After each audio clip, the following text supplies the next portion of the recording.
Today's guest is Jeff Leisawitz, who burns with a mission to inspire humans with a heartbeat and every flavor of creative to live their gifts and create meaningful lives of purpose, success, connection, and creativity.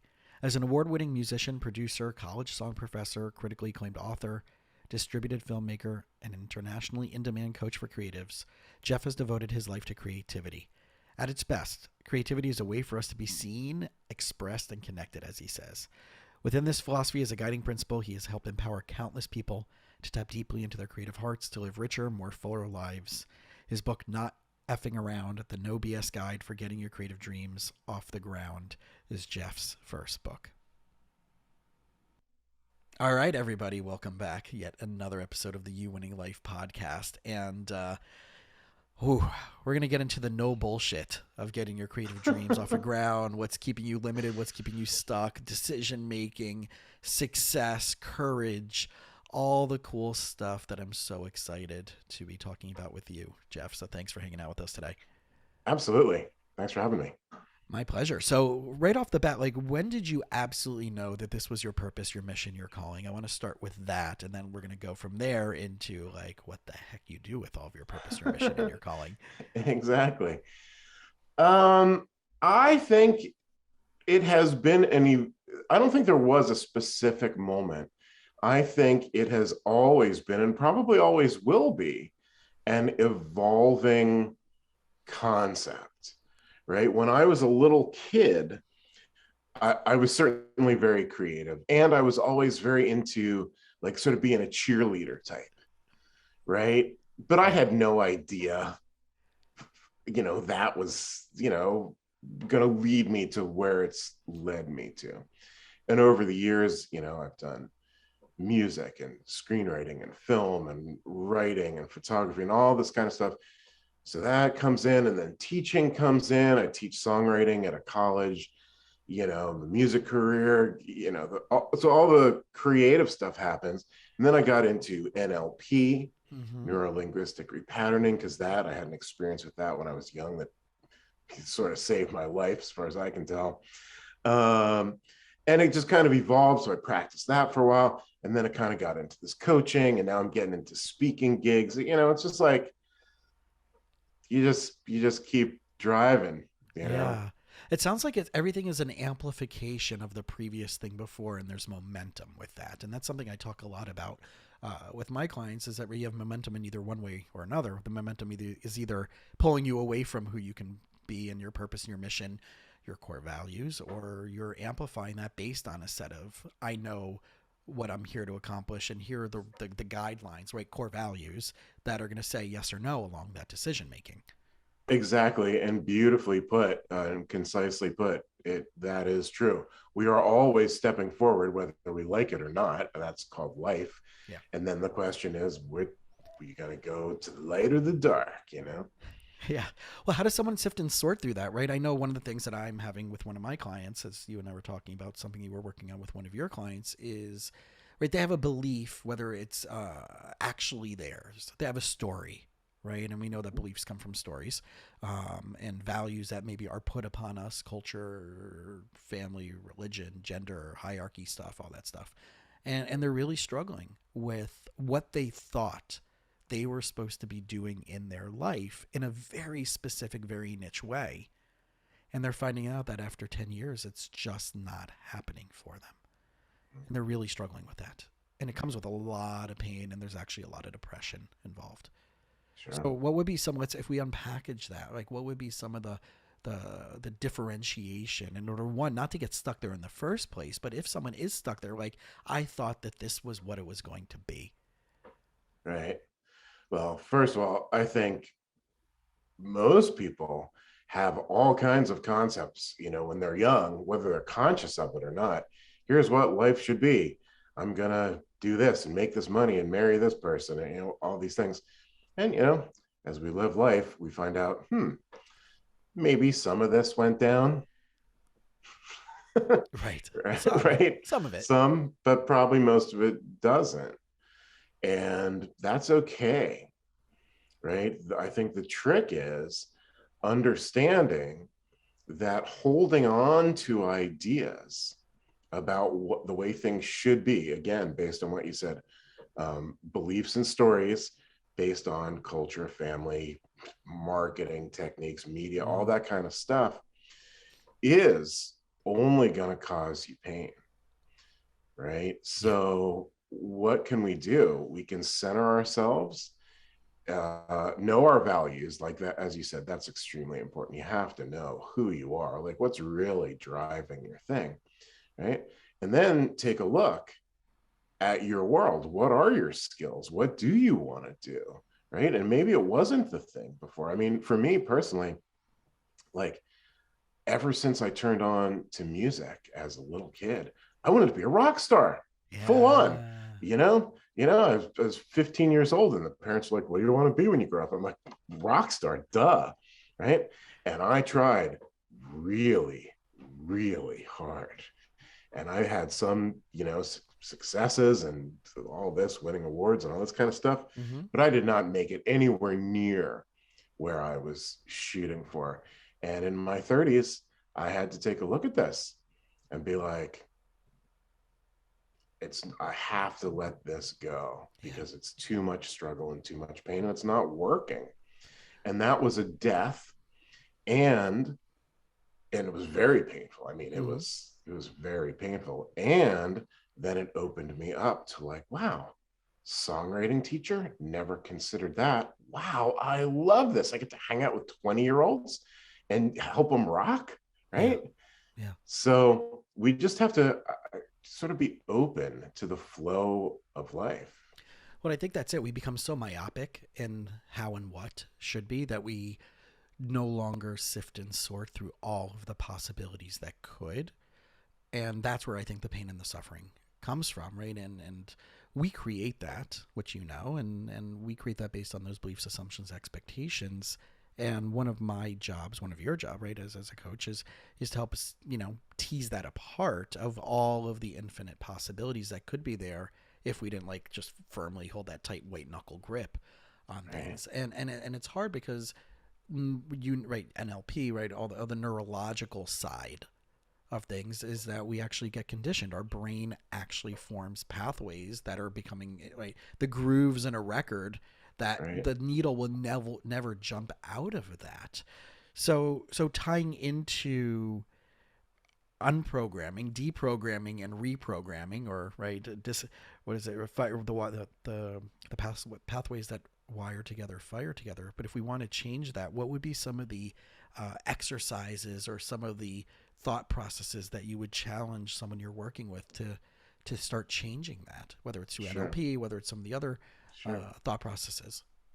So the biggest thing in my experience is really quite simple, yet also difficult, and that is consciousness, expanding consciousness. So a way to do that is through meditation, like a meditation practice. It's not gonna, change your world if you do it once for 5 minutes, just like going to the gym and, get You on don't the get treadmill. abs the first time you go to the gym, No, or that's the six 10th, or pack. the 20th, Yeah. right? Exactly. But if you do a regular practice of this stuff, you're going to start to notice that your consciousness changes and opens to different kinds of possibilities. So that's one. So I recommend to everyone, meditate in any way you can, and just research that. There's a million ways you can do it. Right. Oh, I'd also suggest in there binaural beats, right? Yeah. Love that stuff. And there's free apps. Binaural beats, for your listeners if they don't know, it's a sonic technology that helps your brain frequency tune to more optimal states. Yeah. Why people aren't doing this, why everyone on earth is not doing this every day, I have no idea. Right. And it doesn't take long. Right. Exactly. And you can do it while you're working. You can do it while you're Correct. walking. You can do it all day while you're doing your dishes. So meditation is one. Another thing, possibly the best thing I learned in college, free rapping, okay, free writing. So this is taking at least 10 minutes at a time, okay, to write, but there's rules, okay? And I'm not exactly a big fan of rules in general, but there are actually rules of Guidelines. guidelines. Yeah, Thank yeah. you. So once you Suggestions. suggestions, thanks. So once you start, you must continue without stopping for at least 10 minutes. Okay, Okay. that's the one. Next thing is spelling doesn't count, grammar doesn't count, syntax doesn't count, none of that. So just keep writing. Okay, but here's the big one. You may not finish a thought or a sentence. What? You crazy, Yeah. man. Okay. So when you notice that you're getting towards a thought, you have to jump. You can use a word, an opposite of a word. You can do stream of consciousness. You can do synonyms. You can do anything you want except finish a thought. So what is going to happen when you do this? And by the way, let me just give you a verbal on this. Yeah. So I'm hitting here with Jason, and the bacon comes around, sound on sound. Things go backwards, inside out, right? This kind of moves forward. Doesn't really make any sense. And it doesn't have to have relevancy. No, but there is Right. relevancy, Where there is, right, of course. Right. right? Right, but not logical relevancy. So Mm-hmm. here's what's going to happen for most people. You start to do this, and your sort of inner critic is going to immediately show up. I'm doing it wrong. This The is judger. stupid. That the judger, that guy on the podcast is nuts. Punisher. Exactly. So there's going to be that resistance, and that is going to happen again, probably the first time and maybe 10 times in a row. But eventually, what's going to happen is your inner critic, which is, sort of your ego and, that kind of part of you that judges, is going to let go, is going to give up, okay, because you're just kind of overpowered. And what happens then is your subconscious starts to stream into your conscious through your words. Okay. And again, it might not necessarily make a whole lot of sense, but this is a different kind of flow. It's a different kind of energy through your system. And you may be very surprised at what starts to pop into those words then. They may give you ideas or, sort of hints on ways to think in the future when you're done with the exercise. That sounds like insight. Hey, call it insight. I mean, yeah, if we want to get right, if we want to get, yeah, if we want to get spiritual about it for a yeah, sec, why not? Yeah, why not? So yeah, that is something that I learned in college, and I have done it nearly every weekday, first thing in the morning, before work, since college. It's been a while, let's put it that way. Yeah. So what would you say to someone who's like, I don't have time for that. I have my routine, or I don't have my routine. I just have all these other things that are chaos in my life. I have to do this, and I got to make breakfast, or I got to make my coffee, and I got to get to work, or I got to go sit down now. Like, right, I'm working from home and doing everything via Zoom. Right. That they're just loaded with excuses or loaded with justifications for why they can't. Mm-hmm. Well, that is the first thing that they should look at. What are these excuses? I mean, are these excuses worth stopping you from moving forward, from rearranging, from diminishing that chaos? I mean, it makes me think of a stat that I learned about massage therapy. Okay, and it said something, and I'll get these numbers wrong, but doing a 1 hour massage once a week will takes an hour out of your day, right? Oh my gosh, an hour, what? Right? But will increase your productivity, well-being, cognition, all the stuff by like a lot over a long time. Yeah. Essentially, 1 hour kind of Primes not doing it primes the pump. Right, it primes the pump, exactly. Yeah. So I would say to the person who doesn't have time for this, well, first of all, I call it bullshit. Everybody has time for 5 minutes or 10 minutes a day, right? If you don't, if you really, really don't, something, you really got to change. Yeah. So is that like kind of prioritizing at the simplest level of I take an accountability with my clients, and I created a worksheet for this where I put it into 5 different categories, and it's what they are doing without consciousness day in and day out, that are their obligations or routines, literally down to cutting their nails and going to the bathroom. Everything they do on a daily / weekly, over and over, taking out the garbage, if right, Right. washing the dishes, and then I have them put a time frame approximation next to each activity. Right. And at the beginning, you see, because there's all these things that are involved in our life that, like, literally, you only have 24 hours. And if you want to sleep 6 to 8 hours a day, then you might actually not get to stuff that you keep pushing off and pushing off and pushing off. And then I start asking, one, like, what are the things that you can delegate out? What are the things that you have chosen to, I have to do? Right?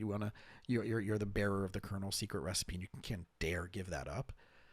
And what are the things that somehow slipped into that schedule? They're like, well, how did that get here? Why do I need to, why do How I did need to watch 45 the minutes of, yeah, 45 minutes of Facebook, right?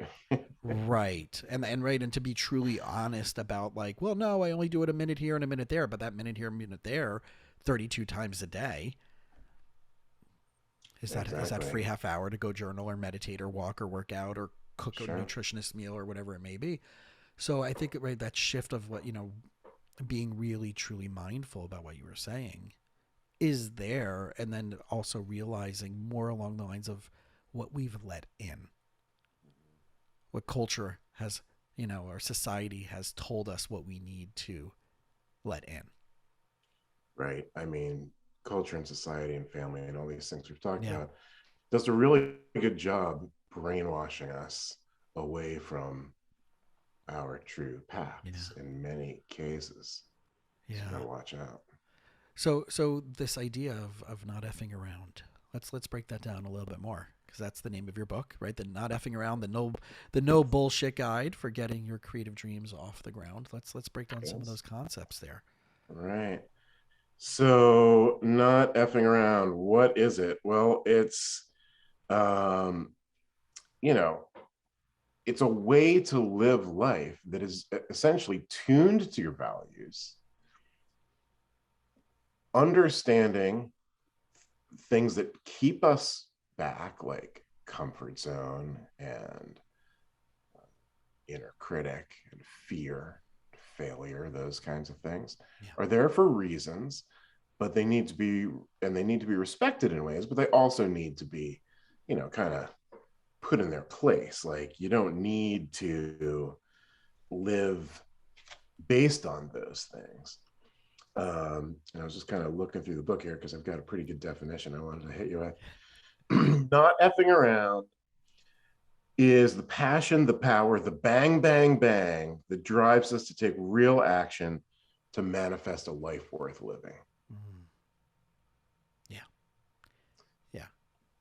And And I that can life, imagine how many people out there are listening to that was like, well, what does that really mean? What does that look like for me? I thought I'm living the life that's worth living. I thought I'm getting right. It becomes binary. I'm either getting what I want, and I just want to continue doing that, or like, oh, I don't know. Like, I mean, I have to think. I actually have to think about, do I really do want to be in this job that I've been in 15 years? sure. Right. I So, have to get off autopilot. yeah, that's the first thing. Get off autopilot. A life worth living can be complete and is completely different for every different person because we're all different, right? And one of the things you mentioned there is getting what I want. Am I getting what I want? I wouldn't say that getting what you want is completely equates a life worth living, right? I mean, I think Mm-hmm. that's a right. We all want to get what we want. That's why we want Yeah. it, Yeah. right? But a life worth living might mean failing on the way to a life worth living, Yeah. towards your goal. Right. And you have the belief about failing fast. Sure do. Failing fast. So failure scares the crap out of people. Nobody likes it, right? Mm. Failure.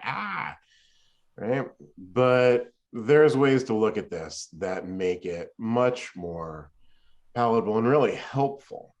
Okay. So the first thing is failure is success in progress. Okay. I've interviewed zillions of creatives, business types, all kinds. Hey, what do you think about failure? Oh, fucking sucks.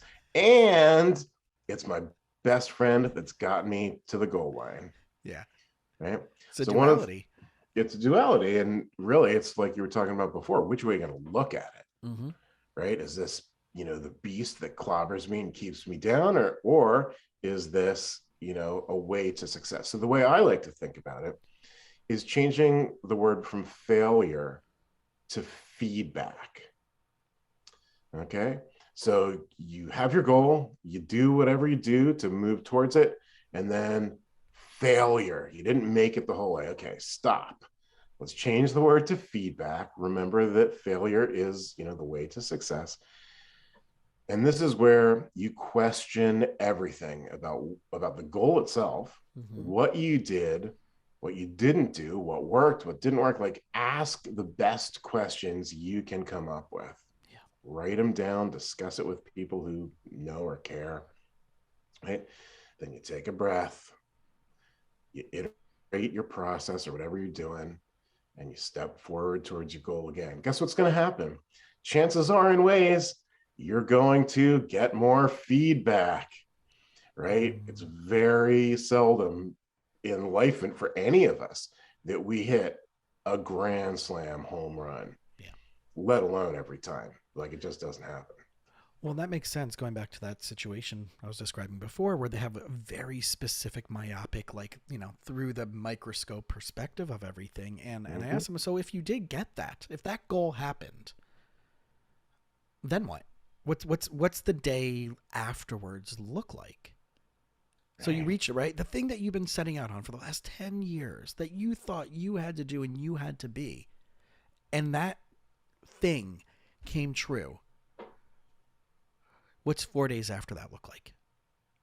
And there was no answer. It was legitimate silence because everything is so tied up in that one specific outcome that you can't see all of the different ways. And in fact, right, it's like I want to add to what you were saying because I think what you said is so powerful. Is whatever they're putting that meaning to, that they're asking questions about, I would also want to know what's their belief about that thing. Right. What does that represent? Who is Right. that representative to in addition to them? What does that say about them if they do it or they are that? What does it say about them if they don't do it or they aren't that? Yes. And then we can So start teasing apart so many layers there. I love that. And that brings me to a thought of this book I read years ago that Mm-hmm. blew my freaking brain out. It is called Finite and Infinite Games. Ooh. Okay. It's a philosophy. It was written by a philosophy instructor at NYU called James Carse. And it gets very heady with this book, but some of Mm-hmm. these ideas are so good. So here's really the beginning of the book. He says there's two kinds of games: finite games and infinite games. A finite game is played to win, an infinite game is played to play. Mm-hmm. Right? So if you chew on that for a minute, you're like, whoa. Yeah, and I think I got a hit on that because I see that people are so stuck in emotions or stuck in the patterns or so stuck in a story that it's infinite and they can't get out of the loop. And the finite game is there is a very crystal clear, tangible, tactical action step parameter oriented. And it's interesting, right? Because as a therapist, sometimes I have to go very far away from the realm of emotions and the realm of psychology and go very much into the nitty gritty action steps, and that's where we get stuck. It's not the flooding or the beliefs and the meanings and the dreams. It's Right. actually what you're doing. The Right. simplicity of that. Right. So it's interesting to me with that idea to think about what what are the games that we're playing, and are they finite or infinite, and which one is most helpful. So paying the rent is a finite game. You Mm-hmm. either pay it or you don't. And that's a game you want to win, Ones and right? zeros, binary. Binary, exactly. Right. But Um, Having a loving relationship is an infinite game, right? There is always more possibility there. Yeah. There's always things to do. And same thing with your career, right? The finite game could be, I got a promotion. Okay, you got the promotion. That's finite. It's yes or no. You got it. Okay. But like you said, then what? Right? It's way more interesting, at least in my experience, to be like, so what's the bigger picture? Where can this go? What are the possibilities here? Whether it's in work or relationships or health and well-being or just general enlightenment, all these kinds of things. So paying attention to which game you're playing and why. And it might also make sense that sometimes they need to be put into a different category than they've been in. It might need to shift from Exactly. finite to infinite and infinite to finite. Absolutely. And knowing this and understanding this, and again being conscious of this, can radically change your relationship to the game. Mm. Right? If you're playing to win, it's very different than playing to play. Right? Because what is play? Play is like play the game, but it's also like play like a kid plays. You just Yeah. play. Yeah. Well, I see it in private practice, right? For so many people in the healthcare profession, that there's a playing to play because if I'm not serving, if I'm not giving back, then right, yes, it helps out making a salary. It helps that I have a contract or that my business can grow.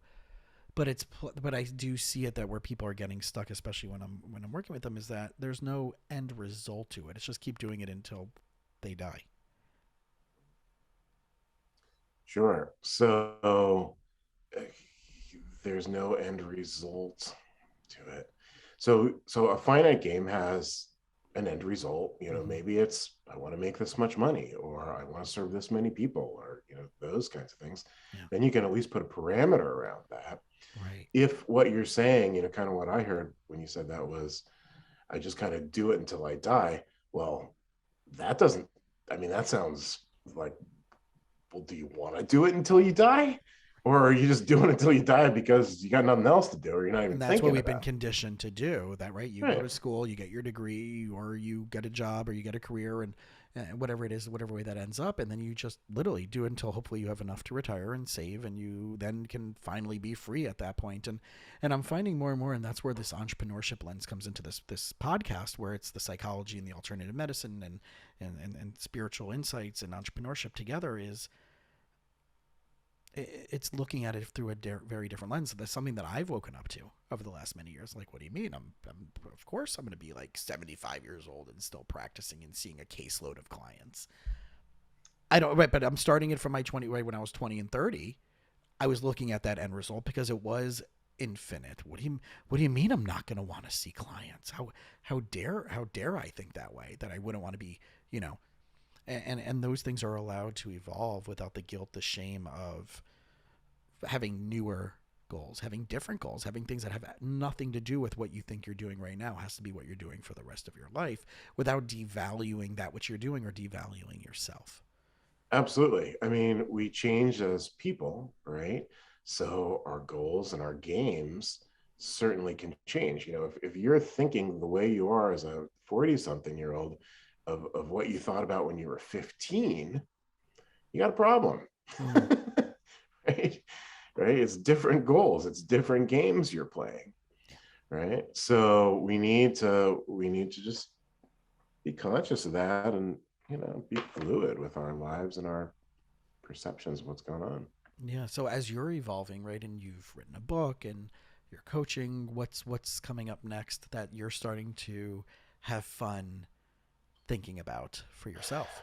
Yeah. Well, I just over the past 6 months, a friend of mine has started to get into public speaking. She wants to go around and do public speaking, talk about something she's passionate about, all this. And I'm like, oh, that'd be kind of cool. I could see myself doing that. I got stuff to say, whatever. So I've been thinking about it, but not doing anything about it, except one thing. And that is what I call the magic factory. Okay. Wait, what? So the Magic Factory is my practice that I do in the morning, right around the time when I do the free writing, where it's like law of attraction type stuff. Mm-hmm. Okay, where I just crank up the emotional experience of where I want to go in my life. What would it feel like to XYZ? So one of the things I've been putting in there is, what would it be like to have real impact over a crowd while, speaking to whoever, right? Whoever needs to hear it. And just kind of just do that daily, daily, daily. Okay. I had not written a word on this speech. And I get a call a couple of weeks ago from this writing conference that I did a small class with like 4 or 5 years ago. And they're like, our theme is, writers and life coaching. Do you want to give us a keynote? I'm like, yeah, Of course. well, of course. Of course And they so called. Yeah. of course they called. So, now I got to write a speech, which is awesome because, if you need a kick in the ass, get a gig that you got to show up for. Sure. Well, I Right? think that's the Kickstarter campaign mindset. It's like, well, if you have a great idea, put it out there into the world, see who buys into it. It's A/B testing, right? Mm-hmm. Will this Right. go? Will this sell? And if it does, great. Then go create it that way. When you already have the people that have bought into it and have maybe even given you money to go do it, as opposed to having to do it all by yourself. And you might even Exactly.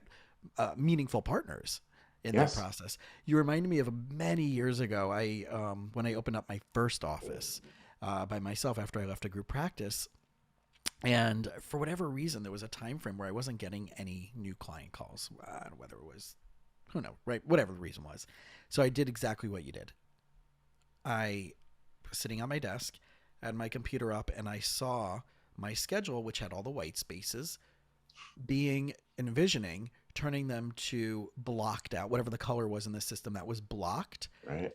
That was the tentative, to them actually sending in all the intake paperwork and the consent forms and all that stuff, to then that becoming blue as if they're confirmed scheduled. Nice. So let's say I did that during lunch, I would say within 2 to 3 hours in the middle of the session. And I remember I had an answering machine there, and I would always have to, like, every day I would have to reset it to make sure. I don't know what was with that answering machine. I would have to reset it with the volume button to always hit it down, because sometimes during the middle of the session you would hear like, "Hi, I'm calling about therapy," and like the client in session would hear that whole person's spiel. That's great. But I remember hearing it that afternoon. "Hi, I'm calling about to schedule a new session." I'm like, "Wow, that worked." So the next day I was doing supervision with my interns who were getting licensed. And I was telling them that story of what happened the afternoon before. And as I was telling them that story, I'm sure you know what happened. The phone rang again. Literally in the middle of retelling that story. Beautiful. With a new client. So, as woo-woo as that sounds, Hey, bring on the woo. bring on the woo. So yes, and one thing that I love that story, of course. And one thing I want to stress to the listeners is the woo works, and you got to do something. Like, you didn't just say this. I mean, you went to school for this stuff. You set up the practice. You had a website, Marketing, all that stuff. Yeah. all the stuff. And then the energy kind of connected the dots. I had to drop the resistance about why not? Why isn't it happening? Versus it's going to. It's in escrow. It's all that, right? The law of attraction words that Esther Hicks talks about, right? It's in escrow, waiting out there. You just have to align with it, right? Which is so, and I used to like, it's so funny when I first started listening to the law of attraction stuff years ago. And I probably listened to a good 10, 15 hours, and I'm like, okay, cool. And then I came back to it about a year later, and then I like deep dive. And then, right, I had to warm up the vessel. Yeah, totally. Bit, right? And it wasn't like I was still in resistance. I was still in like, all right, this is really out there. This is like, I get it from the neurology perspective. I've seen What the Bleep, which is an incredible documentary. Sure. And two of my mentors from my neuroemotional technique world, Dr. Monty and Dr. Newberg, were both featured in at least in the book. I can't remember which version of the documentaries they were interviewed in as well. But it took I had to prime the pump. And that priming the pump doesn't necessarily, like, you might have those few tries. You might have the failed, sort of, right, what we were talking about before, the failed attempts. And they're not. They were just loosening up the neurology. They were just creating enough wiggle room. And I would also suggest that just like the stuff we talked about before with the speed rapping and going to the gym and the infinite games, it's a practice, right? It's not I'm gonna do this once. I'm gonna do law of attraction tonight and Yeah. Right. It's not a whatever. thing that you just like, ah, yeah. Right. You just need to keep doing it. And the more you do it, the more energy, just like the stronger you get when you work out. Yeah. Absolutely. Absolutely. So let's give some shout outs to some of your stuff so people can find you, right? So we have the Not Effing Around, the No Bullshit Guide. It's funny, we're not right, no fucking around, but it's all, whatever. The No Bullshit Guide for getting right. Why am I saying bullshit but not the effing word, right? But it's so right, the not effing around, the No BS Guide for getting your creative dreams off the ground, and they can find that, I'm assuming, wherever they want to. It's out there, our friends at Amazon will send it to you or whatever. So yes, that's the book. And then, with the coaching, I coach, specifically what I call creatives of any flavor, musicians, filmmakers, writers, dancers, whatever, and heart-centered humans. If you've got a heartbeat and that's kind of moving you forward in the world, that's the thing. So you can go and check out my thing, and I do complimentary sessions with people to see if it's a good fit. Awesome. Jeff, I want to thank you so much. And everybody, if you've been listening, you got any benefit out of this, obviously, check out Jeff's social media, which we'll put links in all of the show notes. Go on by Amazon, buy the book, give it as a gift to someone else. I'm sure anybody, going through the chapters, such really cool titles of the chapters, and just some of the insights that you shared today, you take a deeper dive in the book. And obviously, if you're that creative in that space and you're looking to kick it up a little bit more, then please reach out. So, Jeff, again, thank you so much. Thank you. It was a great podcast, man. You're a great interview, great conversation. Appreciate that so much. Yeah.